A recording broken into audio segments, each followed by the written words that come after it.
Welcome to Unsilent with your hosts Dave and Brian. This is not another current events podcast. We are digging deeper, diagnosing, and discussing what's really going on today, how we got here, and providing observations for future generations.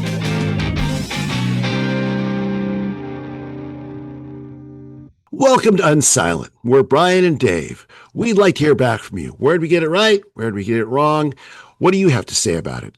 You can do that by visiting unsilentpodcast.com, visit Rumble, or various social media channels where America comes to enjoy one another's company, or something like that. So let's see. What's going on in the world, Brian? So we still have people talking about immigration and taking over churches and other places where people are doing all sorts of nefarious things in the name of something or other. I'm not sure. Yeah, well, compared to the last couple of weeks, this week was a little light on headline events. That's for sure. Yeah. Well, but there's the outrage of Don Lemon getting arrested. That is clearly an outrage. You know? Yeah. You know what's funny about that, and I don't want to take too much time because I don't have the video pulled up for that. But it's what strikes me the most about that video with Don Lemon is he goes into this church, cameras rolling, microphones hot, goes up to the pastor, it looked like to me.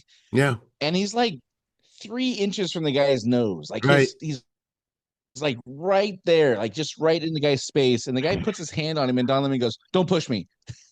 Like, dude, you're like in the dude's grill and space. Right. Like, back up, Jack, if you don't want me to put their hands on you.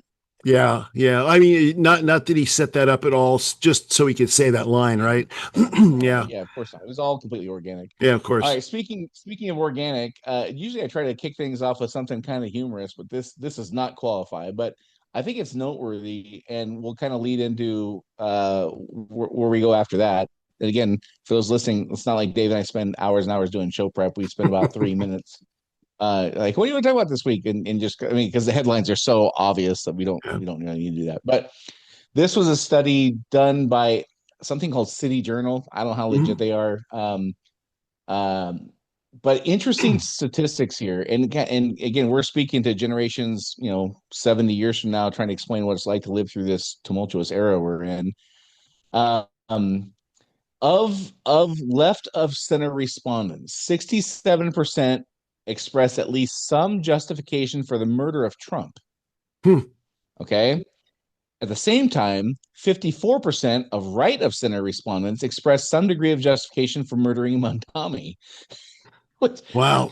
So, by the way, I'm against both of those ideas, That's exactly. But I think it is kind of a sign of the times kind of a thing, to use a cliche term. Yeah. The most unexpected result: women were significantly more likely than men to endorse such violence. Really? 21% more likely for women than men to agree with those ideas. I thought that was really fascinating. And again, I don't know how accurate it is, but it seems to be somewhat of a credible source. But isn't that wild? It's 67% of people would be like, "Yeah, just kill the guy." That's insane. I mean, because I would think if you go back 20 years, 30 years or something like that, and you took that same survey, it'd be single digits, Oh yeah. I mean, yeah, for sure. Yeah. Just the idea that any kind of murder of public officials would be condoned, or even considered, not even condoned, but just considered, is a staggeringly bad indication of where we're at, as the soul of our society, if you want to call it that. I just have a hard time wrapping my head around that. Well, and I think it does become, it seems like it's become the incrementally, getting worse and worse and worse. One notch down, one notch down, one notch down. Yeah, I don't like the guy. Yeah, well, maybe there's some justification for armed protest. Well, maybe there's some, so it's just this gradual climb down into the ninth circle of hell from Dante's Inferno. It's just bizarre. Yeah. I would expect the answers 20 years ago to be, I would rather the guy not be in office, but we should kill the guy. Like that, I would expect that to be the risk. Like, I would prefer somebody else be there, but like, what? Murder? What? No, we're not going to kill people. Nobody would even consider that. No. Yeah. And that kind of leads into a broader topic. I've really been thinking about this for the last couple of weeks. since we talked about, how the British Empire, that I don't know, is it the United Kingdom Empire, is the British Empire? What Well, was the empire, Dave? yeah, no, it was the British Empire. It was, yeah, it wasn't the British Empire. yeah. Okay. All right. So the more I learn about how they did their expansion projects, Mhm. the more it just feels in my gut like that's the same thing we're going through. So to be clear about what I'm saying, the theme, or a theme, of some of the stuff I've been listening to in various historical podcasts and things like that I enjoy is, British people, the British government would like go to a place, India, let's say, and they're like, hey, you've got gold and silver and resources we like. How about we kind of partner up or whatever? And then pretty soon they would bring in people from England to, manage Mhm. operations on mining or whatever kind of trade it was. And Yeah, there was a lot of spice trade and things like sure, that were going on that you can only get in those areas. But it wouldn't take very long before um, the people from England would start playing the tribes against each other. And when I say sure, tribe, I don't tribe is it's a factually correct word, but it doesn't have to be about it doesn't have to be tribes in the Amazon. A sure. tribe could be people who are just, have different beliefs or whatever. But you have a chieftain over here with his tribe, and they have their language and beliefs and whatever, and probably some history of warring with the neighboring tribes. And you have a different tribe over there, and they have a different language, maybe close, but similar but different Mhm. enough, and some different customs and things like that. And these folks would come in there and like pit them against each other. And while the tribes are doing the infighting, um, the British government, based on what I've heard, is like, okay, well, while you guys are busy with that, we're just gonna go ahead and extract some more of your stuff and take it Right. home, Yeah, right? exactly. Now, Yeah, super oversimplistic way of explaining it, but that's kind of the gist of what I got. yeah. Does that seem on target to Oh you? yeah, absolutely. That repeated, yeah, that repeated over and over throughout the entire, the entire planet. The sun never set on the British Yeah. Empire, nor where they were, extracting value and extracting wealth. Yeah. And the reason it just keeps circling around in my head is because it really is starting to feel like to me that is what's going on. So not very, I don't know, 6 months ago or something like that, there was a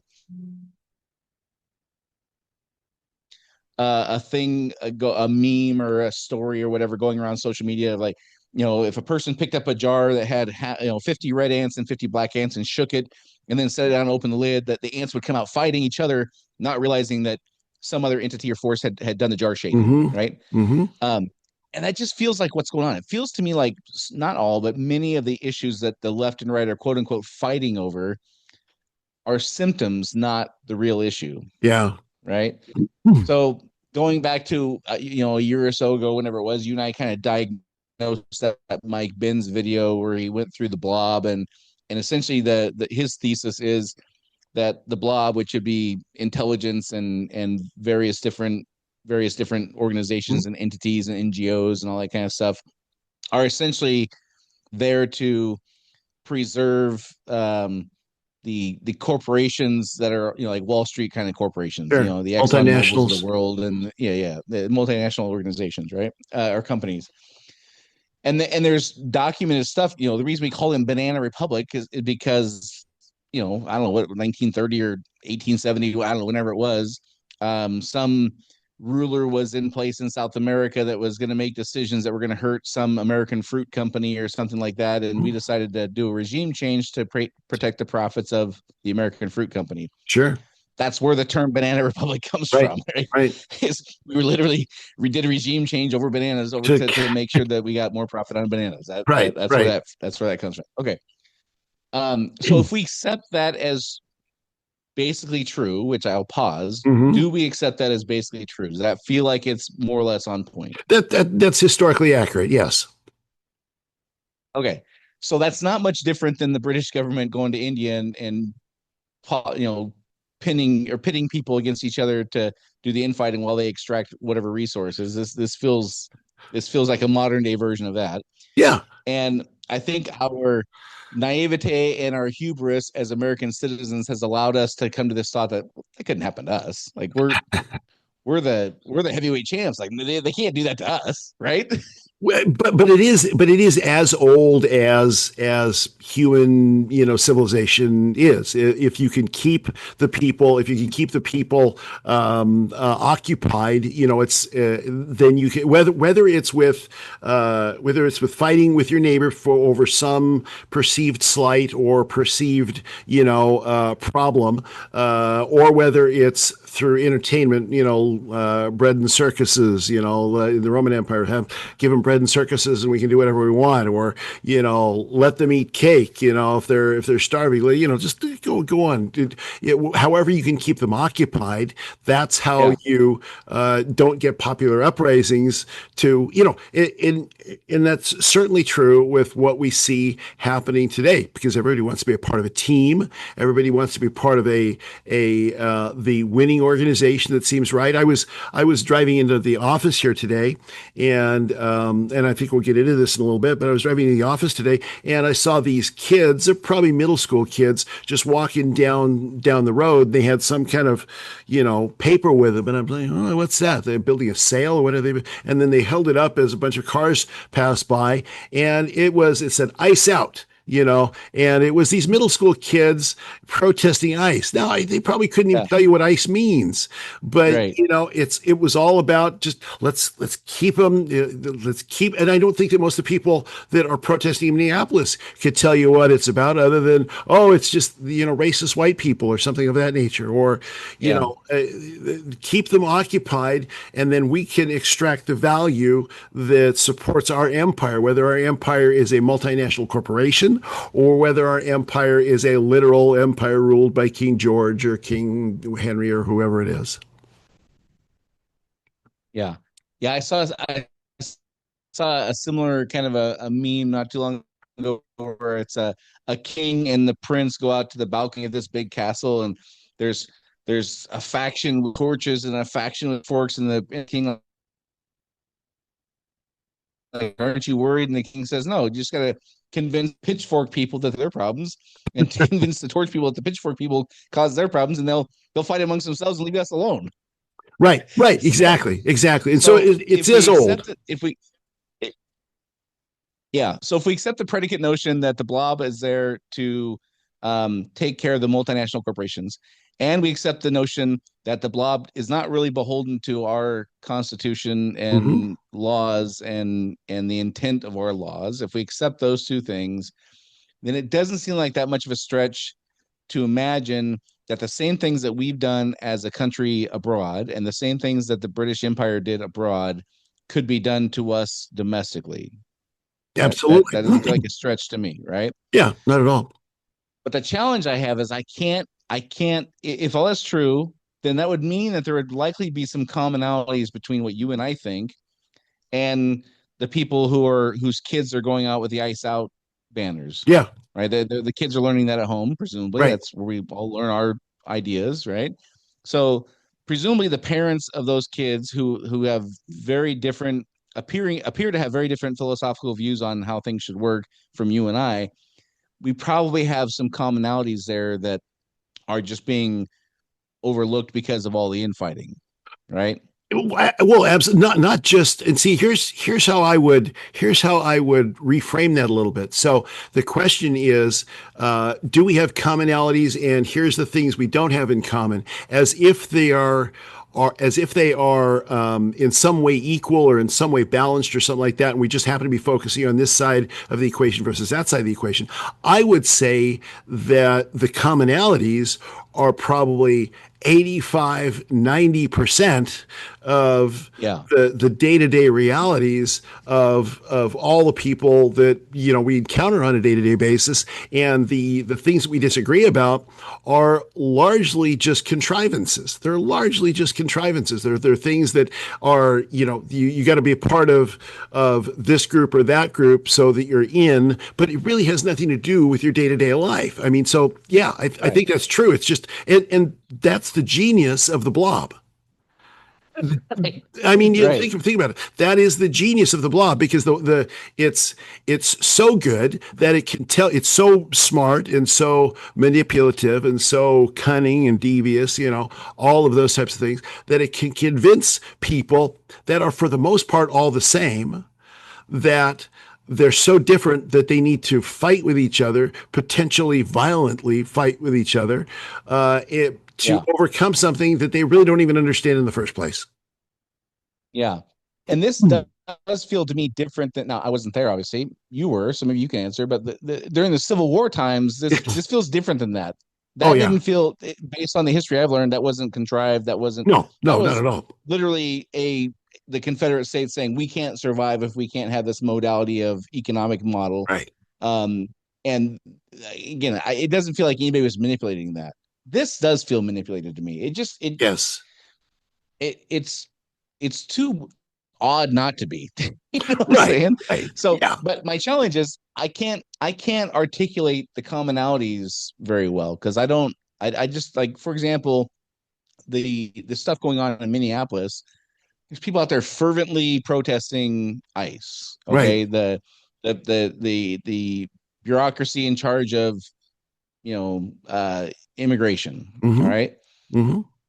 I got to imagine if those people who are currently today protesting ICE, if they actually loved this country and they were really protective of it, they would not likely be doing that, because you would not want something that you care about unprotected, right? Right. That seems like a basic human nature, right? And I heard this yesterday, because the Grammys were a couple days ago or something like that, and people were talking about how this is stolen land and whatever. It's like, well, how can you have the belief that borders are bad and that no border enforcement should exist, and also that land can be stolen? Like, those, how can you have both those thoughts at They're once, right? yeah, they're internally contradictory notions. Yes. Yeah, yeah, yeah, yeah. And I thought that was a pretty solid point, which again goes back to my belief then, that like, they probably lock their cars because they don't want their stuff in their car stolen, Right. right? Not that car door locks prevent hardcore criminals from breaking in. It keeps honest people honest, as the old saying Right. Yeah, exactly. goes, right? They probably lock their house because they don't want their computer and their TV stolen, Right. right? Or their kids are inside and they feel a little bit safer with the doors locked. You would have to have the same belief about that on a macro level if you actually loved the thing that was going on. So, um, but so they're protesting the immigration stuff, which is fundamentally doesn't make sense. Nobody wakes up and wants to be vulnerable. That Right. seems like an odd position to take. But I can't articulate what those folks and you and I have in common, even though I agree with you. 85% of our belief systems are probably pretty well aligned.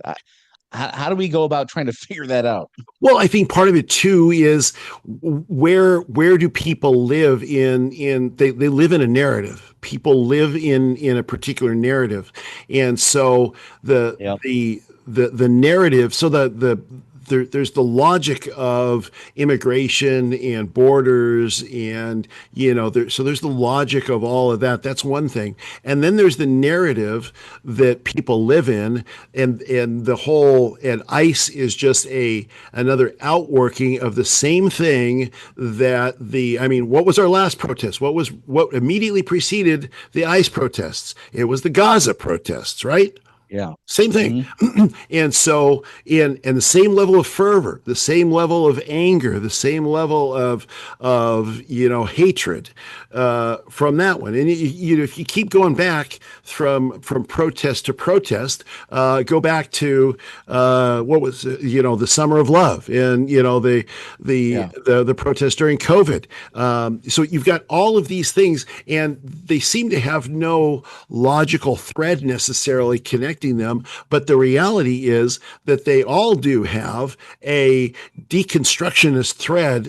I would say a deconstructionist thread joining them all, and that is we need to pull power away from those who have power, and we need to vest it in something or somebody else. Now, actually, no, I take that back.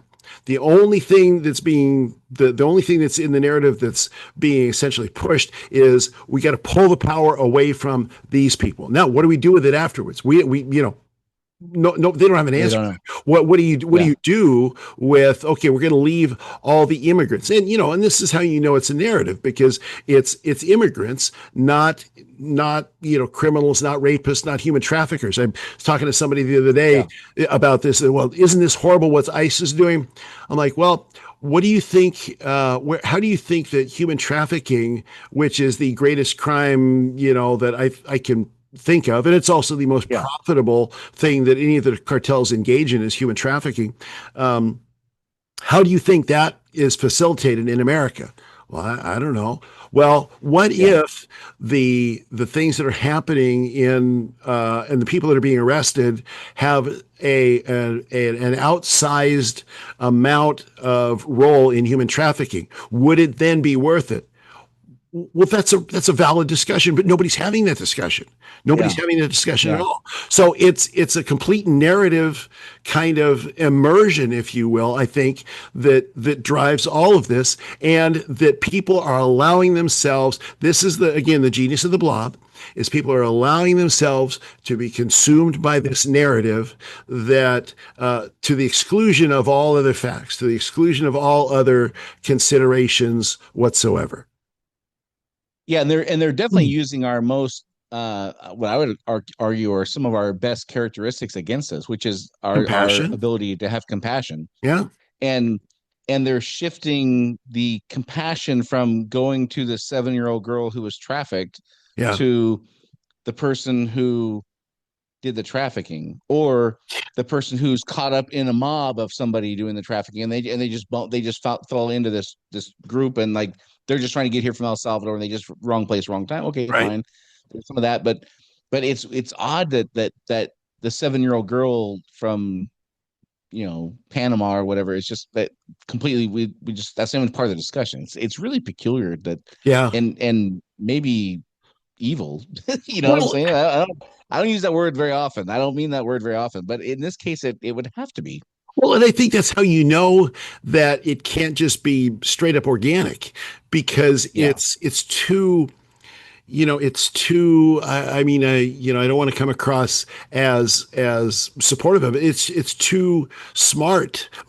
I mean, it's too twisted, but yet it yeah, happens, which means that it's a very smart. I mean, there's your conspiracy for you. It's too twisted, and it's so smart, and people still buy it. Therefore, you've got to yeah, have some serious intelligence, some serious power, some serious narrative building media. I mean, media is absolutely necessary for all of that to happen. yeah, Otherwise, none of this could happen in a land of thinking people, in a land where people have any kind of cognizant, the cognizant of the world around them at all. Because you ignore yeah, everything else. You ignore all the other things. It's like ice. It's like those kids walking down the street.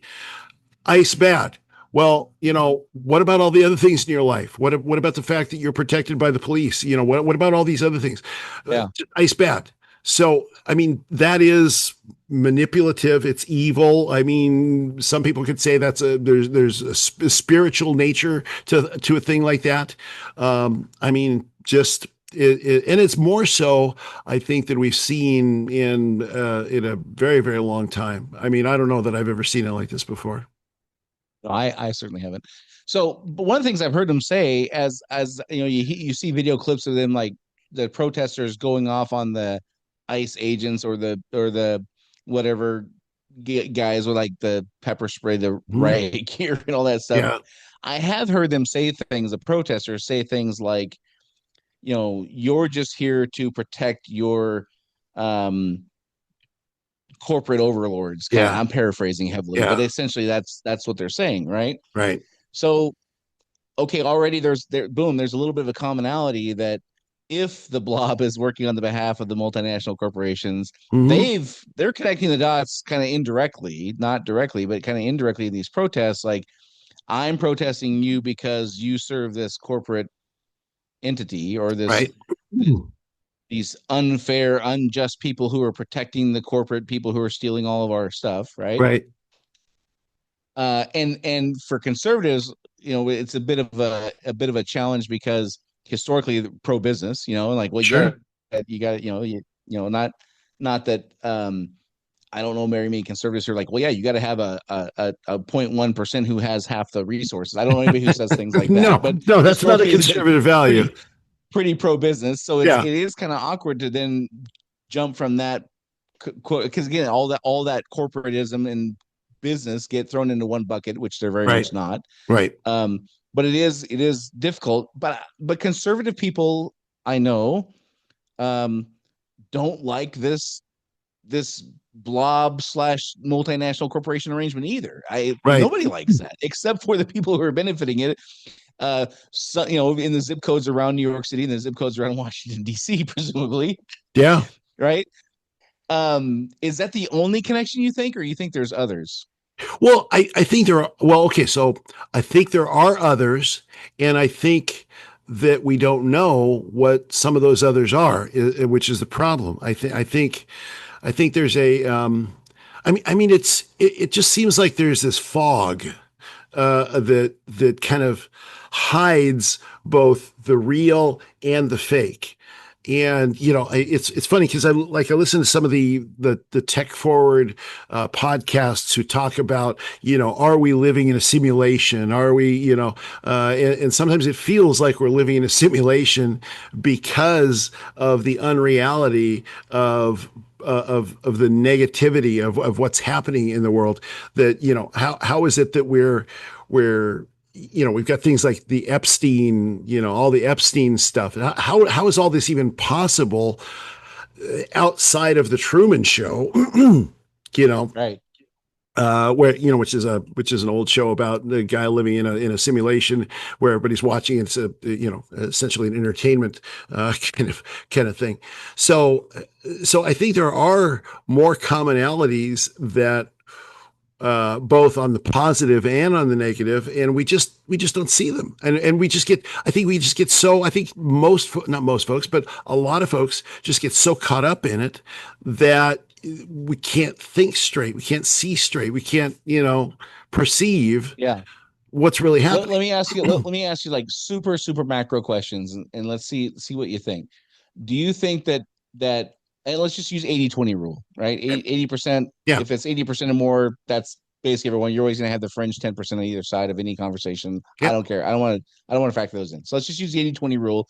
Do you think generally we all as American citizens want people who are not wealthy to have a fighting chance to have a thriving, prosperous life? absolutely. Yeah, I don't. Yeah, totally. Even the most hardcore socialist people I know Right. wouldn't be anti that, No, right? Um, and it feels like that most people, do you think, want transparency of the government? totally. Yes, absolutely. Okay, so on these big macro topics, There's agreement. I'd probably be hard pressed to find examples where we wouldn't be aligned, Right. right? Absolutely. Yeah. I think there's total agreement on on a principled level. See, I would say on a principled level.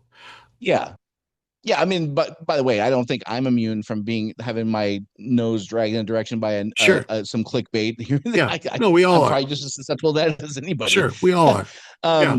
But if we like took a beat and didn't have an emotional reaction to a certain topic, I think that most people want the average Joe to have a shot at Sure. a thriving, prosperous life. I think Yeah. they, by and large, people believe that they want a government that's transparent and serving the people. Those are two different things. I'm introducing a new idea, but serving the people, their constituents. I Right. think that they would all want that. Yep. Um, it's when we get down into the minutia, which is spoon fed to us by media and the blob Media. and all these. But when we get into the details, that's where everything goes off the rails. But on big picture stuff, I don't think we're all that far apart by and large. Right. Right. No, I don't think we are. I don't think we are at all. And in conversations I have, like with some of my best friends that are liberals, the only thing that gets brought up are things that are part of their narrative. And so the things that we are, and this is again sort of the genius of the blob, is keeping us from talking about the things that are part of our common heritage and our common interest in our common belief and commitment and values and philosophy. I mean, Yeah. keeping us from discussing those things, and keeping us on edge all the time, is the best way to control people. I think, wear them out with Yeah. controversy and fighting with one another. Yeah, I think the first thing that came to my mind when you talked about we agree on these things in principle, but our actions and behaviors don't necessarily indicate that. Yeah. The first thing that came to mind when you said that was the notion that if people immigrate here legally or otherwise, whatever they immigrate here, however they immigrate here, do you think that the general populace would want those people to assimilate? Now, before you answer, currently we're seeing plenty of actions by people where no, we don't want them to assimilate. However, those same people, if you and I were to go to an Antifa rally and we did not assimilate to the Antifa mindset, I imagine they'd probably throw us out. Oh yeah, yeah. That would be the happy outcome, getting thrown out. The other happy outcome would Or if we went to some kind of meeting in a room somewhere where people were planning ICE protests or something like that, and if you were sure. like, hey guys, actually we probably shouldn't do that, they'd probably throw us out. Yes. And Yeah. that's the same group that is saying people that move here from other countries, bring all your horrible fraudulent stuff, bring all your horrible ideas, and if you want to have 6 wives that are under the age of 7, like that's whatever you want to do is cool. Like it's not congruent at all. No, no, it's not. No, because you're So asking you're asking people to apply consistency throughout their entire belief and action story. Well, but this is the other thing, is I think that people they separate their day-to-day lives and the way that they behave in their day-to-day lives from their life when they put on the keffiyeh and everything else. I think it's like the Alex Preddy, the ICU nurse that got unfortunately killed. I was thinking about him, thinking, probably when he was doing his day-to-day job as an ICU nurse, he's probably compassionate. He's probably, I'm assuming things. I don't know any of this stuff. But he's probably doing most of the nurses I've ever met are just really good folks trying to help people. But then, you get in this environment, yeah. and then you're exactly the opposite of that. So, how does that sort of Hulk-like change from Bruce Banner into the Incredible Hulk? How does that actually take place? And how can the system how can we be so programmable for that to happen? Well, I think that just as we have all these principles we probably agree with, we also are all handed the same wild card in our poker game of life, where we're dealt the same flaws. For example, I think that we as humans tend to judge other people based on outcomes and ourselves based on intent, Tensions, right? yes. Yeah. So Yeah. yeah, and or we presume we understand somebody else's intentions when we really have. There's no way for us to ever know that, and Right. we give ourselves too much credit in our ability to assess somebody else's intentions based on their outcomes that we don't like, and so we draw conclusions. So we've got that. Totally. Um, I think it's also a human frailty that we seek status and admiration, Sure. and that leads to tribalism. And Yep. so, even though I mean, I can think of times when I was a teenager, certainly, or even a young adult, where I knew something wasn't the right way to go, but I went along with the crowd anyway because it was just easier. Sure. And if I got some kind of status out of that, that would be even a bonus. And then I'd go home and be like, "What are you doing? Like, this is wrong. Stop doing it." But I did it. I mean, Sure. so just like we have similarities in what we believe, we also have the same flaws that are easy to universally use against us. Yeah, to manipulate. And I think that's the difference between where we're at now versus, like you mentioned, the Civil War. I'm sure there was manipulation. There was, brilliant people that were manipulating things in that age just as there are in this age. But I think now the tools of manipulation are so much more sophisticated with the internet and with, with media and television and social media in particular, and what they call doom scrolling, right? right? Just the dopamine hits, and our Right. understanding, our scientific Yeah. understanding has led us to a place where we can manipulate people in a much more sophisticated way than we ever could before. So I think all of those things have taken our natural inclinations and have made them steroidally worse. It's made Yeah. us. It literally has made us into Incredible Hulk as a society going crazy. Well, you and I talked about this before. It's just the sheer volume of information is impossible to keep up with. Right. I mean, you think about back during the Revolutionary War, if the Federalist was like really busting their ass every day, 20 hours a day, they'd write 3 or 4 stories in a day. And then it would take days for the printed publication to get out to the masses. Right. Like, so I mean, and now it's you can see I don't know 100 headlines in 20 seconds probably if you Yeah. scroll, or a minute or 2 minutes or something like that. Right. Right. And not even just the information, just the information, but the everything that surrounds it, the colors and the Yeah. science of human manipulation and the dopamine hit, the science of all of that Yeah. and so there has to be, and it can't be just coincidence. Here I sound like a conspiracy theorist, right? It can't be Right. just a Welcome to the coincidence. club.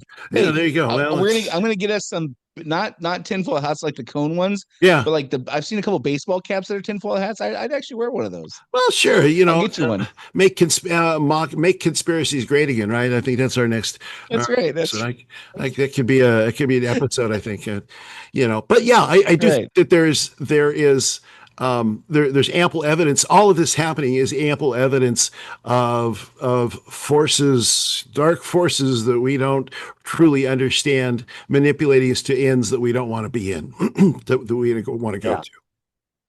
I think the other thing that is like the one of the big clubs that's used against us to just whack us in the head with is our need to have a villain. Hmm. And if you are the villain, if you're the great Oz behind the curtain, you want people to focus on a different villain, Right. and there's no shortage of like, and no matter who you talk to and what their beliefs are, they can identify a villain like in 2 seconds. Sure. These things we agree upon, it took me and you 15 minutes to find 3 or 4, but Right. villains we could identify like right immediately. Now Sure. if I was the villain behind the machine, the smartest thing for me to do was to, again, using my pitchfork and torch analogy, as the king who's doing bad things to the people, will get the pitchfork people to hate the torch people and the torch people to blame the pitchfork people, Sure. and they're focused on each other and leaving us alone. That feels exactly like what's happening. Yeah. Yeah. Well, I mean, I think a good example of that is in modern day, or in this period we're in right now, is look at Tim Walz. Right before all of this stuff happened in Minneapolis, he was on the outs, right? I mean, Right. he was going because he's, the all the fraud and all that, and now he's speaking like a prophet and like he's got some kind of moral authority to talk about all these things. The riots and all of that were the best thing to possibly ever happen to him. So I don't know that he's Yeah. but that's a good example. That's a good example of how that kind of thing can happen. It's the wag the dog scenario where people in power will find something to distract folks from the things that otherwise, if they knew about, they'd be coming after the people in power. Right.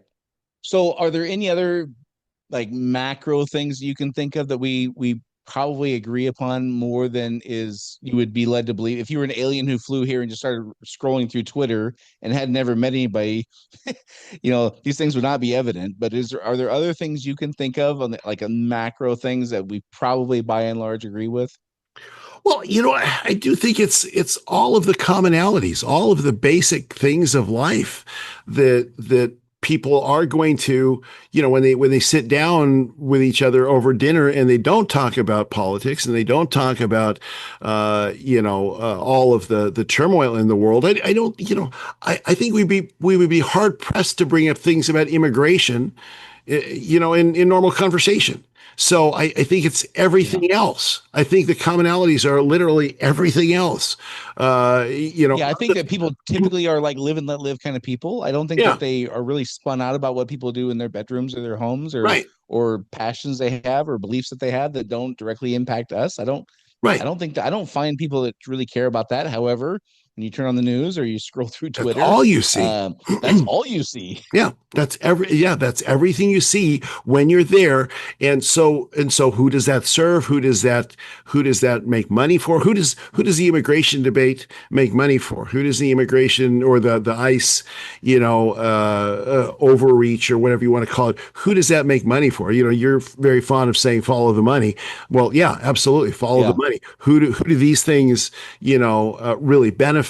And because Well, of I'm that, starting to shift my perspective on that. I used to think of the follow the money as like everything would be a direct line, but I'm starting to shift my thinking on that, meaning it may not be a profit center, but people distracted focusing on immigration may keep their attention off of my profit center, which is maybe not a good one.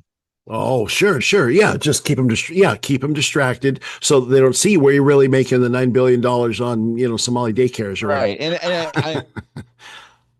I'm still kind of working through that because I have always been kind of a well, if people are doing a thing, there's going to be a direct tie to it, and there may be. I'm not Yeah, saying that there isn't, but I'm starting to kind of amend my thinking on. It doesn't have to be a direct line. It just has to keep you distracted away from the real money making profit center. Um, sure. and there's plenty of documentaries out there about how the various agencies within the government are maybe involved in the drug business. Like there's theories that Iran Contra was funded Hmm. by selling drugs to American citizens, like that, like government entities actually being Sure, involved in facilitating the sure. importation of drugs that we sold to Americans. Yeah, And that money was taken to buy weapons that were shipped to wherever, and that model was that doesn't sound like it would be an isolated event. Maybe that's continuing on today. yeah, And so if we're focusing on immigration and you got that bureaucracy who's getting all the limelight, the one who's doing this selling of drugs to American citizens that is killing people at a clip of 100,000 a year or whatever the number is now, right. that's not in the spotlight.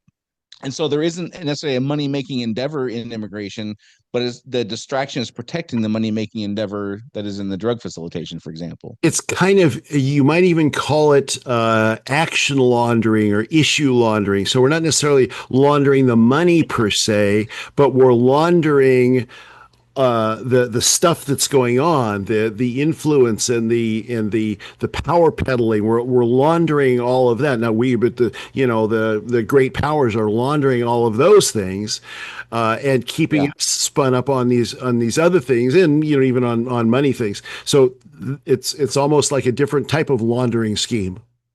Yeah. Or even just regime change. Like, I mean, I don't know, give me just a random regime change that's happened over the last, I don't know, 100 years Oh yeah, I that mean, that we've well, we've facilitated. so Noriega, Okay, Noriega, hmm, perfect. So Noriega, how many Panamanians were killed with a Noriega thing? yeah, I don't know. There None of was us, none of us probably know. no. I'll bet you if we knew at the time, we probably wouldn't be as excited about it. Yeah, If we exactly. if we if we if we knew the actual cost and Absolutely. whatever else was involved. I mean, Noriega is a guy that we supported on his rise, Yeah, oh yeah, much yeah. like He was our ISIS guy for a and while. all Yeah. these other entities. And then they hit a certain point of influence, and then all of a sudden we got to whack them and take them out too. And now Right. we're supporting the other up and coming. Something tells me that's not just about who sits on the throne in that government. It's probably something deeper and maybe more nefarious that may have to do with human trafficking, drug trafficking, Right. like any of these trafficking things that produce billions of dollars a Right. year. Yeah, and that's one of those connections that people speculate about the CIA and Jeffrey Epstein and various Right. various intelligence services from across the world. Even as I say that, it's hard to it's hard to wrap your head around. It's hard to really kind of, I mean, in some ways, it's like it's easy to accept because you understand human nature. In other ways, it's kind of hard to accept because it's going on underneath our nose for decades and decades and leading up to this, nasty place we're at right now. I mean, that's that. But wouldn't it be just a wild coincidence? So the Epstein thing was in 2008. Was that when he got the sweetheart deal? I think it was, yeah, somewhere around there. Yeah. Or yeah, before Okay. 10. So Yeah. let's just say it was 2008, and if we're off by a year, it's okay. Yeah. You and I have pinpointed many times the kind of start of this era as around, and if you look at the fourth turning, 2008. Yes. Yep. it cites the GFC as Yep. being, or 9/11, one of those as Yep. being like the triggering, like the indicator that we've moved from one to the next. Okay, Right. well, the Epstein unraveling began around 2008. Then, okay, we were distracted by the GFC and 9/11 and the Patriot Sure. Act and all the war in Afghanistan and the WMDs in Iraq and all. Yep. We were distracted by those things. But isn't it coincidental that the true unveiling of the Epstein stuff happened around the same time? Yeah, it is. And I haven't thought about that before. So yeah, no, that's, yeah, I got to process that one a little bit more because it does So seem to be coincident.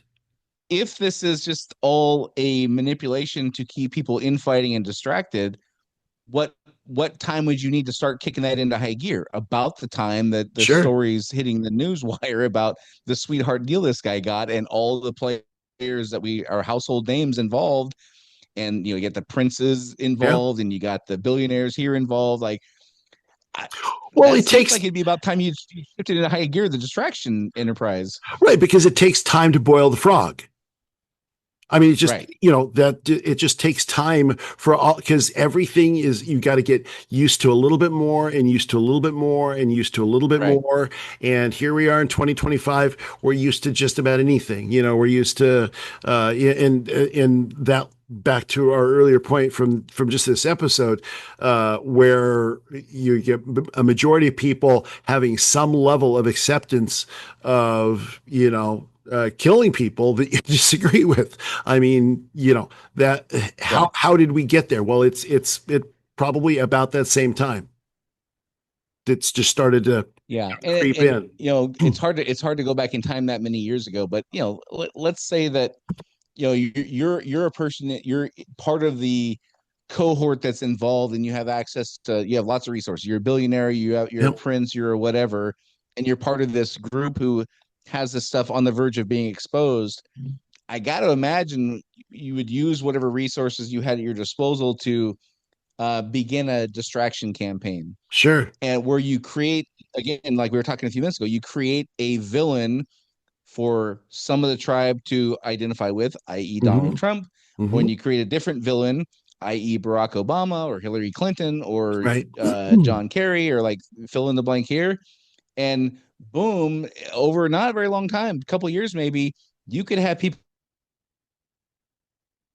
completely talking about Barack Obama and Donald Trump and not talking about the Epstein thing, which may be tied to the drug trafficking, which may be tied to the human trafficking, which may be tied to Right. the agencies within our government facility and other governments facilitating this, and maybe tied to a group that's not really beholden to any laws and just kind of does whatever the hell they want. Again, I know I'm getting in tinfoil hat land here, but if we accept the notion that the multinational corporations are at the heart of whose needs are being served, everything else seems to kind of make sense, though. It makes a lot of More sense. sense than us just randomly waking up on a random Thursday and hating each other in this country when we have all these things in common.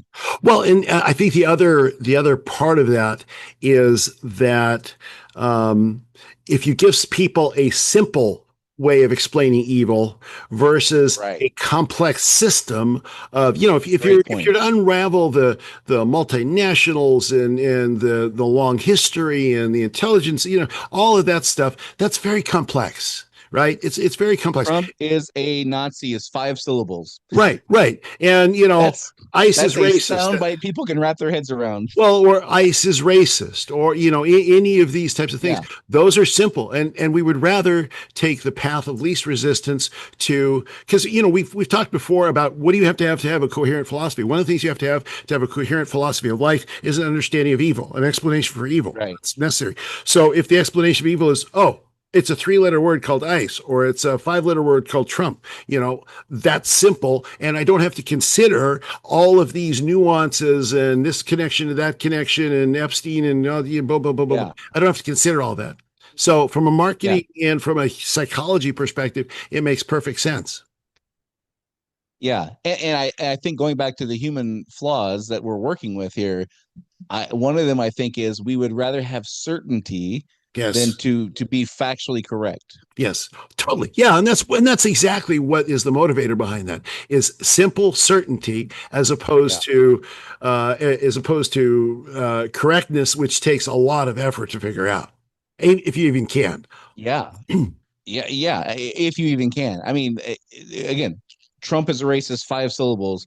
How many syllables to explain the Epstein thing? I mean, billions, maybe millions or billions of Yeah, syllables nobody by the even time you get through knows. all the nuances and all Yeah, this stuff, right? exactly. Nobody even knows. Exactly right. Yeah, All right. crazy. So it is crazy. So one of the things I want to continue trying to do as we go week to week is just trying to identify more of these commonalities. Because Mhm. I think there's more there than we are allowing ourselves individually and collectively to tap into. Yeah, It feels, again, the more I learn about the history of what has worked before, and sure. I don't think our brains have evolved that much since the 1700s. No, not at all. And technology is working against the populace, not for it in Right. this regard. If you have a model that's worked for 500 years in your British Empire, Don't why mess would with you it. stop doing that? Yeah, exactly. Exactly. Yeah, and it's proven to work. It's proven to work on a global scale. I mean, the British Empire Yeah. obviously is worked wonderfully for them on a global scale for a significant period of time. So I do think that's the commonality that we're still facing even now. I'm not just picking on the British Empire, by the way. I think you did some of the China problem with Archonitis, Inley, like that. I'm certainly not just saying it's a British only anomaly. Right. Well, it's common throughout all of human history. I think that's you probably find the same thing in the Assyrian Empire. You find the same thing in the Persians. I mean, just all of the empires of history. The smartest leaders, Alexander the Great, they knew how to manipulate these things. The natural manipulators are the ones that always won. Yeah. Yeah, I don't think you would be any society that had a considerable landmass with smaller tribes within it. Whoever came to the top probably was a master at this going back 5,000 years. Absolutely. Yep. So if it ain't broke, don't fix it, right, Dave? That's the Keep. model that. Yep. Repeat what works. Repeat what works. All right. Well, if you are listening and you think we've completely lost our minds, we'd love to hear that. Or if you think, hey, you're finally onto something, you guys finally figured it out, we'd love to hear that too. You can do that at unsilentpodcast.com, or Rumble has a great comment section. Again, Dave and I are trying to explain to future generations what this moment in time is like to live through, as people undoubtedly look back and wonder what the hell was wrong with us. And until next week, this is Dave and Brian signing off. See you next week. Do you want to be unsilent? Make your voice heard on our social media channels and share where you think we got it right or wrong. Go to unsilentpodcast.com for social links so you can join the discussion.